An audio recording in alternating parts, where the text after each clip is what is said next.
नमस्कार दोस्तों, आज जो मेरा प्रश्न है वह देखते हैं हम लोग कि झारखंड इतिहास से संबंधित बहुत सारे प्रश्न लाए हैं जो आपको एग्जाम में काफी बेहद कह सकते हैं आपका लाभप्रद साबित होगा।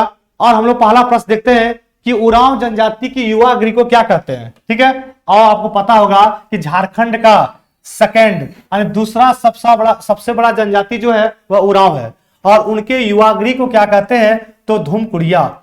चलिए ये तो क्लियर हो गया। अब देखेंगे उरांव जनजाति के बारे में थोड़ा सा कि यह है झारखंड का सेकेंड सबसे बड़ा जनजाति है। क्लियर हो गया। अगर बात करते हैं उरांव जनजाति किस प्रजाति से है तो द्रविड़। ठीक है ना, ये भी क्लियर हो गया।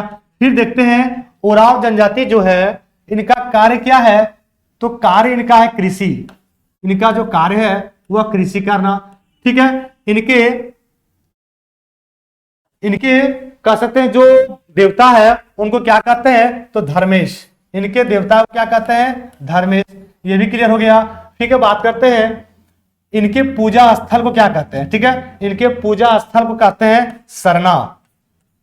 क्या कहते हैं सरना, इनके पूजा स्थल को। ठीक है ना। अब अगर बात करते हैं कि उरांव जनजाति के युवा गृह को कहते हैं धूमकुड़िया। क्लियर हो गया। कार्य कृषि, पूजा जो इनका मुख्य देवता धर्मेश, सेकंड सबसे बड़ी जनजाति है, द्रविड़ प्रजाति से आते हैं। ये भी क्लियर हो गया। अगला प्रश्न आते हैं कि उरांव जनजाति का प्रमुख देवता। देखिए पूछ दिया है प्रमुख देवता का नाम और आपको आंसर क्या हो जाएगा धर्मेश, जो आपको हम यहाँ पे बता चुके हैं इसका डिटेल में। नेक्स्ट आएंगे कोल विद्रोह के प्रमुख नेता जो है बुद्धू भगत। और बुद्धू भगत पूछे कहां के रहने वाले हैं तो आपका आंसर हो जाएगा सिल्ली। अब देखिए जो कोल विद्रोह हुआ है यह कब हुआ है 1831-32 में। ठीक है ना। फिर अब बात करते हैं कि कोल विद्रोह को कौन सा अंग्रेजी सेना ने उसको दमन कर दिया तो याद रखेंगे यह था विल्किंसन। ठीक है ना। ठीक, अच्छा एक और आप ध्यान रखेंगे कि भूमिज विद्रोह जो हुआ था, भूमिज ये इसलिए बता दे रहे हैं ताकि आपको क्या होगा यहां जो विल्किंसन था वो भूमिज विद्रोह का भी दमन किया था। विल्किंसन जो है इनका भी भूमिज विद्रोह का दमन किया था और यह हुआ था 1832-33 में। ठीक है ना। और भूमिज विद्रोह का जो नेता था वो था गंगा नारायण। चलिए ये प्रश्न यहां तक क्लियर हो गया, कोई डाउट नहीं है। आगे बढ़ते हम लोग अगले प्रश्न कि मुगल बादशाह जहांगीर जो था। ठीक है ना, जहांगीर ने कोकरह अभियान जो छोटा नागपुर खास के नागवंशी राज्य के विरुद्ध था, वह नेता इब्राहिम खां को कौन सी उपाधि मिला था वह बड़ा इंपॉर्टेंट है। ये हो जाएगा फात जंग। कौन सा उपाधि फात जंग। अब देखिएगा जहांगीर जो इनके शासनकाल को कहा जाता है तो चित्रकला का स्वर्णकाल। आपको पता होगा चित्रकला का स्वर्णकाल। जहांगीर ने ही एक बहुत अच्छा काम किया था कि न्याय का जंजीर इसी ने बनवाया था। किसने जहांगीर ने। ठीक है ना। जहांगीर के समय में या जहांगीर के दरबार में सबसे पहला जो आया था यूरोपीय यात्री उसको कहते हैं कैप्टन हॉकिंस। क्या कहते हैं कैप्टन हॉकिंस। अच्छा ये तो पता चल गया। और कौन आया था ये तो और इंपॉर्टेंट है। कैप्टन हॉकिंस के अलावा आया था कौन तो टॉमस रो। और ये दोनों जो आया था वह कह सकते हैं यूरोपीय यात्री। और पहला यूरोपीय यात्री मुगल में आने वाला उस समय का जो टाइम पीरियड था वह जहांगीर का चल रहा था। आगे प्रश्न आते हैं किस मेले में देखेंगे किस मेले में एक विशिष्ट कार्यक्रम होता है आग पर नंगे पांव चलना। आपका आंसर हो जाएगा मंडा मेला। ये जो मेला है इसमें कुछ ऐसा ही बनाया जाता है कि आग पर आपको नंगे पैर रखना है। ठीक है ना। तो एक बार सभी लोग क्या करेंगे वीडियो को लाइक कर देंगे और शेयर कर दीजिए। ठीक है ना। जो बार बार आपसे कहा जाता है एक ही बात, कोल विद्रोह पूछा गया है उनका दमन किस अंग्रेजी सेना नायक ने कर दिया तो बताएंगे हम आपको बता चुके हैं। आपका आंसर क्या हो जाएगा विल्किंसन। कोल विद्रोह कब हुआ 1831-32 में। ठीक है ना। और इसने क्या कर दिया विल्किंसन ने दबा दिया। अब कोल विद्रोह का नेता अगर बात करते हैं तो वह कौन थे बुद्धू भगत। कौन था बुद्धू भगत। अच्छा बुद्धू भगत कहां के रहने वाले थे दोस्त तो याद रखेंगे ये सिल्ली के। कहां के रहने वाले थे दिल्ली क्यों, ये भी क्लियर हो गया। और कई लोगों का कमेंट ये भी आया है कि झारखंड के योजनाओं के बारे में सर बनाई वीडियो, तो ठीक है, झारखंड के योजना से संबंधित आपका जो वीडियो रिक्वायरमेंट है वो बन जाएगा। और अगला जो भी प्रश्न आपको बनाना है जो टॉपिक पे, वो भी कमेंट करके आज बताएंगे, ठीक है। चलिए आगे देखते हैं। बिहार का मुगल सूबेदार शाइस्ता खां कौन है?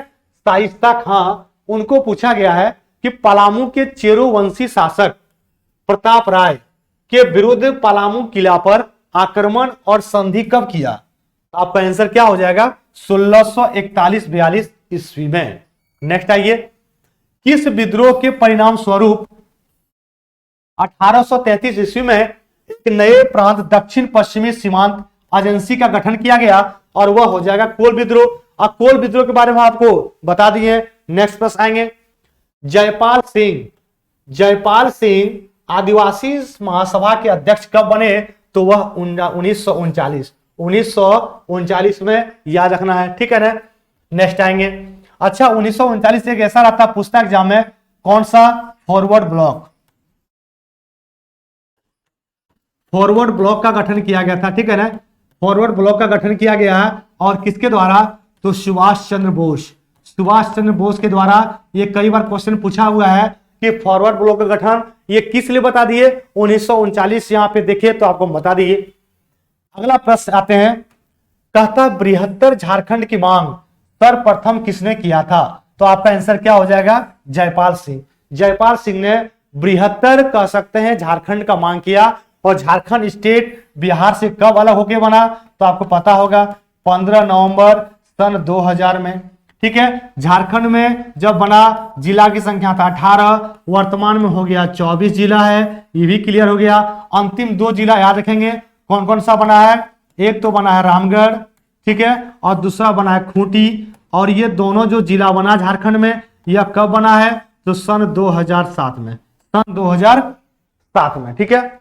नेक्स्ट आइए, बृहत्तर झारखंड की मांग सर्वप्रथम कब किया गया? अब देखिए यहां पूछा किसने किया, तो जयपाल सिंह। कब किया था? 1939 में। नेक्स्ट आइए, किस संगठन का नाम संशोधित कर आदिवासी महासभा कर दिया गया था? तो वह हो जाएगा छोटा नागपुर उन्नति समाज। झारखंड आंदोलन में गैर आदिवासियों को शामिल करने के लिए 1948 ईस्वी में जस्टिन रिचर्ड ने किस पार्टी का गठन किया गया? वह हो जाएगा यूनाइटेड झारखंड ब्लॉक। नेक्स्ट आएंगे, बिरसा मुंडा तकनीकी छात्रवृत्ति जनजाति विद्यार्थियों को किस लिए प्रदान किया जाता है? तो वह मेडिकल एवं इंजीनियरिंग पढ़ाई के लिए, ठीक है ना, मेडिकल एवं इंजीनियरिंग पढ़ाई के लिए। झारखंड में सबसे अधिक कौन सी मिट्टी पाई जाती है? आपको पता होगा लाल मिट्टी, ठीक है ना, सबसे ज्यादा पाई जाती है। और लाल मिट्टी जो है छोटा नागपुर एरिया में सबसे ज्यादा फैला हुआ है, तो सबसे ज्यादा मिट्टी भी हो जाएगा। लाल मिट्टी जो होता है कह सकते हैं सबसे ज्यादा उतना उपजाऊ तो नहीं रहता है, ठीक है ना। फिर अब बात करते हैं कि झारखंड का मुख्य फसल क्या है? तो मुख्य फसल अगर बात करते हैं तो वहां का क्या है? धान, ठीक है ना। और दूसरा में कौन सा है? मक्का। और तीसरा में कौन सा है? तो गन्ना। तो झारखंड का मुख्य फसल समझ में आ गया, पहला धान, दूसरा मक्का और तीसरा गन्ना है। ध्यान देना, मिट्टी के स्टडी को क्या कहते हैं? तो मिट्टी के स्टडी को कहते हैं पेडोलॉजी। क्या कहेंगे? पेडोलॉजी। ये भी क्लियर हो गया, ठीक है। बात करते हैं कि मिट्टी का पीएच मान कितना होता है? तो याद रखना मिट्टी का पीएच मान जो होता है वह 6 होता है या 6 से 7 के बीच में कह सकते हैं, ठीक है ना। मिट्टी ना ही ज्यादा अम्ल होना चाहिए और ना ही ज्यादा क्षार होना चाहिए। ये भी प्रश्न क्लियर हो गया। सबसे उपजाऊ मिट्टी अगर बात करते हैं तो वह जलोढ़ मिट्टी हो जाएगा। कौन सा मिट्टी? जलोढ़ मिट्टी हो जाएगा। और यहाँ पे ध्यान देना, जलोढ़ मिट्टी होता है 2 प्रकार का। तो 2 प्रकार का जलोढ़ मिट्टी कौन कौन सा होगा? एक तो होता है खादर, ठीक है ना, और एक होता है बांगर। एक होता है खादर, एक होता है बांगर। अब प्रश्न क्या पूछेगा कि खादर वाला जो मिट्टी है इसको कहते हैं नवीन, ये नया वाला होता है। और जो बांगर मिट्टी होता है ये कहते हैं ओल्ड है, ये ओल्ड मिट्टी है। तो सबसे उपजाऊ अगर पूछेगा तो खादर जलोढ़ मिट्टी, सबसे कम उपजाऊ तो बांगर, जलोढ़ मिट्टी। क्लियर हो गया। चलिए आगे प्रश्न आते हैं कि झारखंड का जो राजकीय वृक्ष है उसका दर्जा किस वृक्ष को दिया गया? साल। ठीक है। अच्छा, ये तो हो गया झारखंड का वृक्ष। और पशु वहां का क्या है जल्दी से बताएंगे आप लोग। झारखंड का पक्षी क्या हो जाएगा? कोयल। नेक्स्ट आएंगे कि झारखंड के मोहन महतो, सहदेव महतो और गणेश महतो एवं गोकुल महतो ने किस सत्याग्रह में सक्रिय सहयोग दिया? और वह हो जाएगा नमक सत्याग्रह। क्या हो जाएगा? नमक सत्याग्रह। ध्यान देना, जो नमक सत्याग्रह आया था इसी कहते हैं दांडी मार्च। दांडी मार्च गांधी जी का जो स्टार्ट हुआ था, अगर भारत में देखा जाए तो यह स्टार्ट किया था कब? तो 12 मार्च 1930 से यह जो चला था वह 6 अप्रैल 1930। ठीक है ना। अच्छा, ये पूरा का पूरा गांधी जी का 24 दिन का यात्रा था। कितना दिन का? 24 दिन का यात्रा था। इस दांडी मार्च में गांधी जी के साथ 78 लोग भी थे साथ में। ठीक है ना। और गांधी जी ने दांडी मार्च स्टार्ट किया था वह कहां से? तो साबरमती से। ठीक है। साबरमती से कहां गए थे? दांडी पहुंचे थे। और दांडी जो पड़ता है यह कहां पे? गुजरात में। ठीक है ना। गुजरात के किस जिला में? तो ये भी याद रखिए, गुजरात के जिला है नवसारी। और यहीं पे गांधी जी गए थे और नमक कानून को तोड़े थे, नमक में टैक्स को बंद कर दिए थे। अगला आइए नेक्स्ट प्रश्न। आपको डिटेल मिलेगा, भले ऑनलाइनर टाइप का है लेकिन आपको फुल डिटेल जानकारी मिलेगा मेरी तरफ से। आप लोग जल्दी से वीडियो को शेयर कर दीजिए और शेयर के साथ लाइक करना है, कमेंट बताना है मेरे बारे में। झारखंड में साइकिल वितरण की योजना किस सत्र में स्टार्ट हुआ? तो 2002-03 में। 2002-03 में। झारखंड के किस जिले में कीनन स्टेडियम है? बहुत इंपॉर्टेंट है। वह हो जाएगा आंसर जमशेदपुर को। जमशेदपुर का था स्टील सिटी। जमशेदपुर में जो स्टील सिटी का निर्माण किया गया वह सन रहता 1907। बहुत इंपॉर्टेंट है। नेक्स्ट आएंगे कि बर्मा और अय्यर बांध किस नदी पर है? दामोदर नदी। दामोदर नदी जो है यह कह सकते हैं, दामोदर नदी झारखंड का शोक नदी है। और क्या हो जाएगा? झारखंड का सबसे बड़ी नदी है। और क्या हो जाएगा? लंबी नदी है। चलिए क्लियर हो गया। दामोदर नदी पश्चिम बंगाल का भी क्या कहते हैं? यह शोक है। नेक्स्ट आइए, खड़िया जनजाति के अखिल भारतीय महासभा के सभापति का नाम क्या है? तो डोकलो सोरह। ये सब प्रश्न काफी इंपॉर्टेंट है, जरूर देखेंगे वीडियो। ठीक है ना।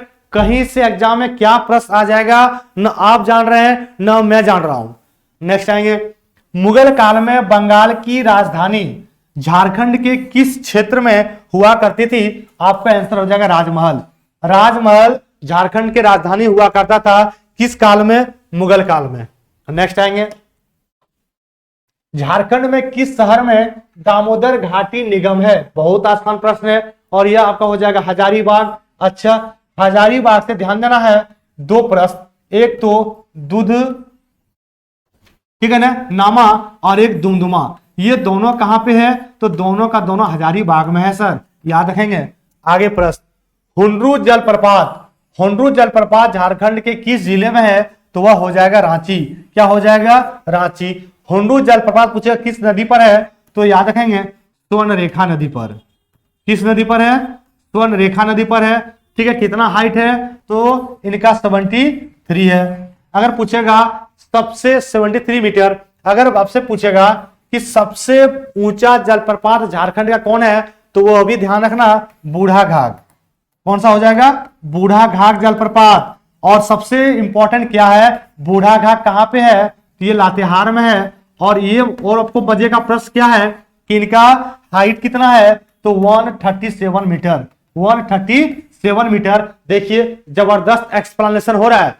एग्जाम में भले प्रश्न जहां से भी आए, आप मेरा सारे वीडियो को देख के जाएंगे, बहुत ही फायदा होगा। और ये वन लाइनर सिर्फ देखने के लिए है, आपको डिटेल जानकारी मिल रहा है कोई भी प्रश्न पे। आगे आएंगे, महान क्रांतिकारी जो है, महान क्रांतिकारी अरविंद घोष, नाम सुने ही होंगे, बंगाल के हैं। अरविंद घोष और बारिंद घोष दोनों भाई हैं। अरविंद घोष और बारिंद घोष दोनों बंगाल के हैं। और दोनों भाई के नाना राज नारायण बसु कहां के रहने वाले थे? देवघर। अच्छा, पूछा गया है अरविंद घोष और बारिंद घोष के नाना राज नारायण बसु कहां के रहने वाले थे? देवघर। बहुत इंपॉर्टेंट है। चलिए आगे आते हैं। संथालों का दोपहर का भोजन को क्या कहलाता है? मजवान। क्या कहते हैं? मजवान। स्वर्ण रेखा परियोजना का विस्तार किन किन राज्यों में है?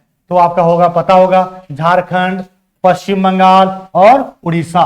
नेक्स्ट आइए। अच्छा, झारखंड राज्य की पूछा उपराजधानी, तो उपराजधानी हो जाएगा दुमका, और राजधानी पूछेगा तो रांची। ठीक है ना, राजधानी रांची और उपराजधानी दुमका।